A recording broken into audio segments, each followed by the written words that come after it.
HB-RT1201 и в това видео ще подменяме метално зъбно колело в скоростна кутия.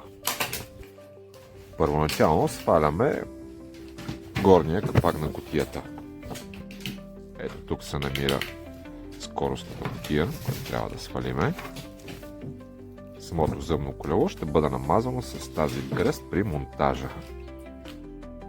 Първото нещо, което трябва да направим е да свалим тази плоскост по средата, която се нарича горна палба, и развиваме внимателно болтовете, като е много важно да запазиме местата на болтовете. Всеки болт си има определено място. Те са с определени резби, определени размери, определени дължини и са разбирани за определени места.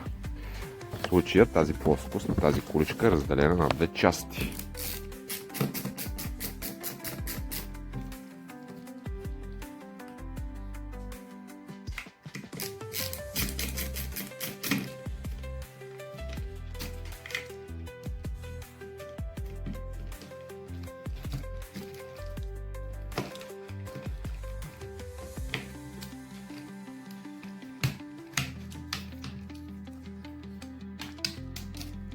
След това развиваме болтовете от предната част, около предните диференциали.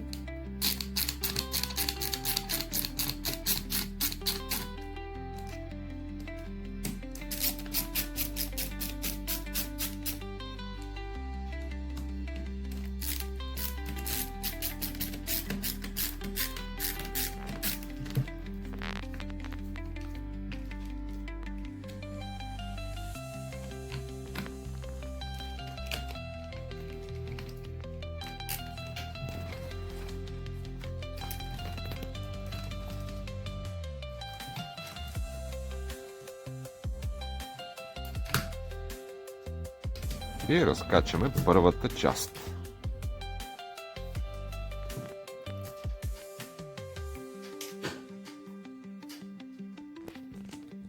Връщаме болтовете по местата им, така че да запазиме реда, в който са наредени.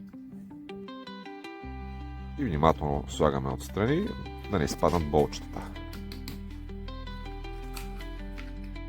Сваляме болта, който държи самата скоростна кутия.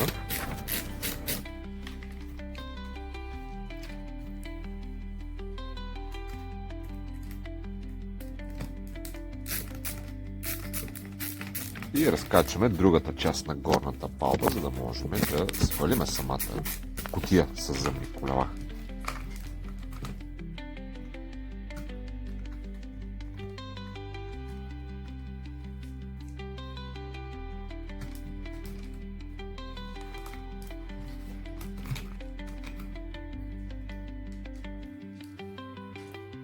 Като пак запазваме местата на болтовете, подреждаме ги двете плоскости, така да се стоят в посоките, които трябва да бъдат сложени обратно, и вече имаме достъп до самата скоростна кутия.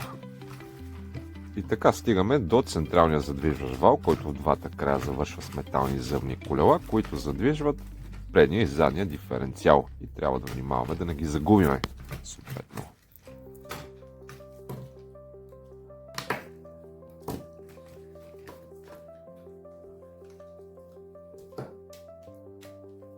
Развиваме болтовете на скоростната кутия и подреждаме в реда, в който после трябва да ги върнем обратно.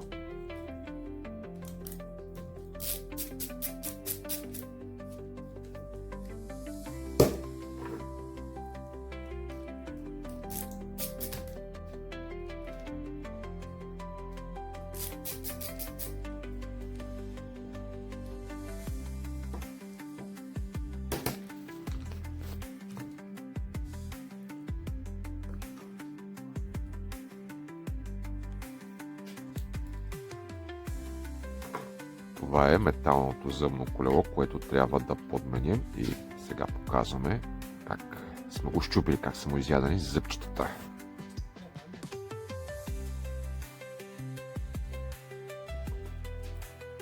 И ще бъде подменено с това пластмасово зъбно колело. Като се надяваме, че няма да имаме проблеми с зъбното колело, тъй като е пластмасово. От двата края на зъбното колело има лагерчета, които стоят от двете страни на кутийките, да не бъдат пластмасата, да не бъде изядена от металното колело, което се задвижва. Напасваме новото зъбно колело, сваляме лагерчето от старото зъбно колело, слагаме и второто лагерче, проверяваме дали се върти свободно, намазваме с грес зъбното колело.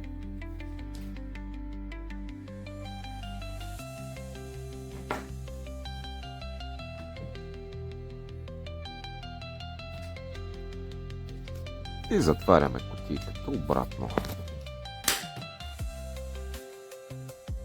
Връщаме болчето в обратния ред, в който сме ги взели, и затягаме здраво да не изтърват.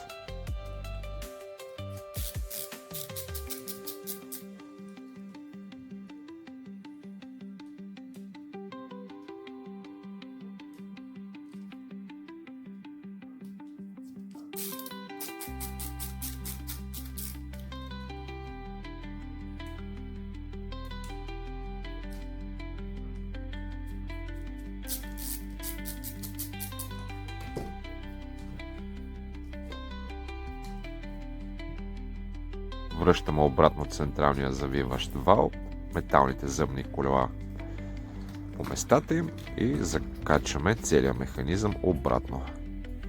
Побърнахме го наопаки.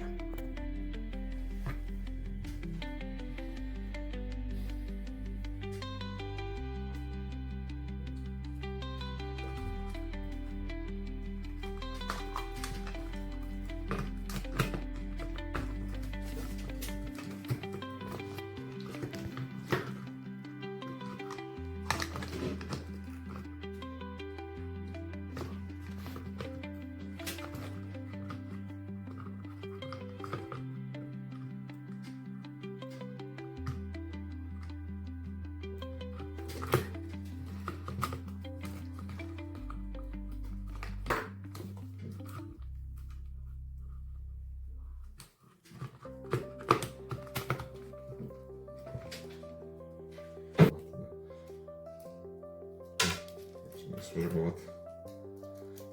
Готов съм.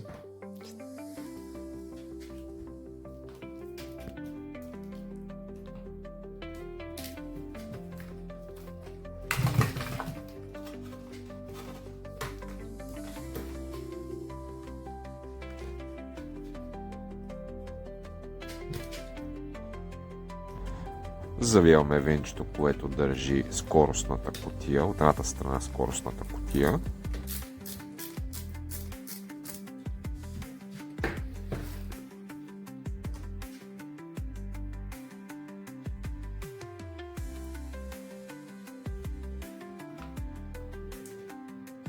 След това връщаме първата част от горната плоскост или горна палба, като връщаме по местата им, откъдето сме ги взели.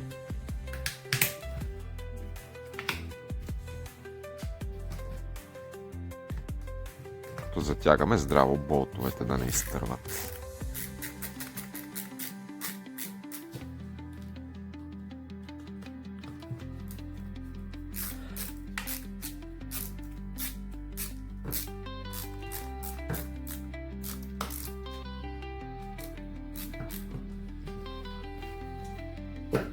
След това слагаме втората част и отново затягаме здраво болтовете.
Допуснали сме малка грешка. Оставили сме кабела на сервото, който да минава между централния задвижващ вал и горната палба и по този начин при задвижване може да се протърне.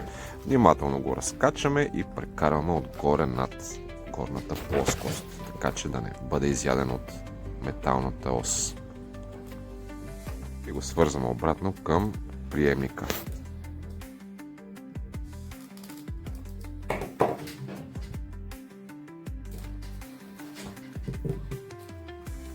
Слагаме една батерия да тестваме дали сме направили успешно ремонта.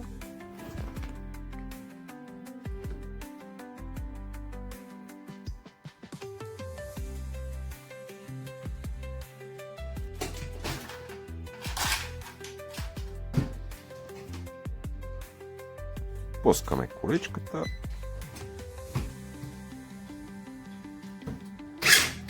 Даваме газ, напред количката върви и сме се справили. Даваме състояние да излезнем и да тестваме какво сме направили.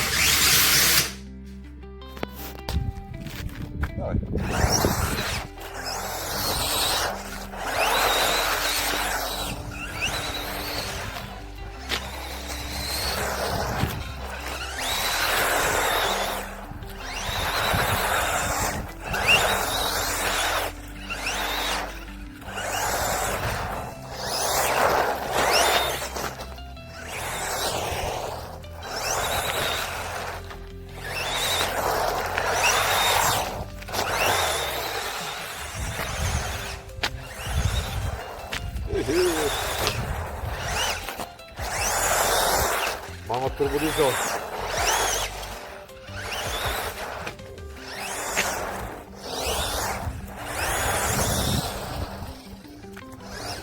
Това е един спринт, примерно от един край до другия.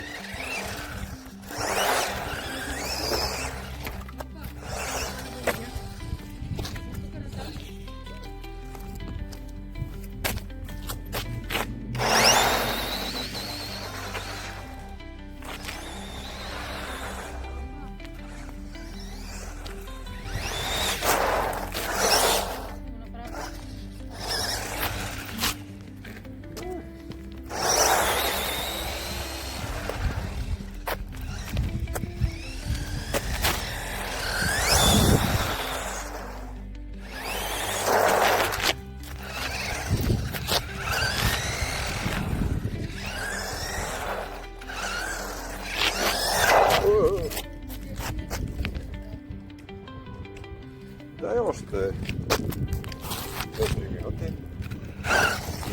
Е там в стат. Чакай да дойдем. Така се чегърта. Пробай да дрифтира.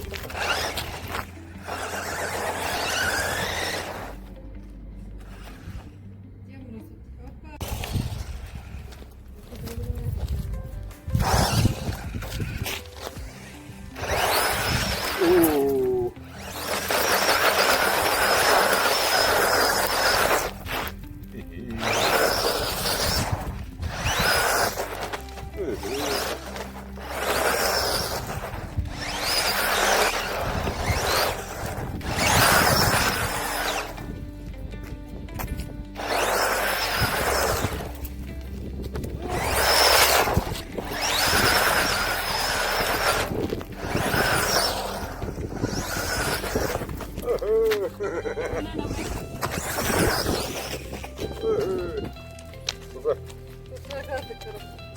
И толкова.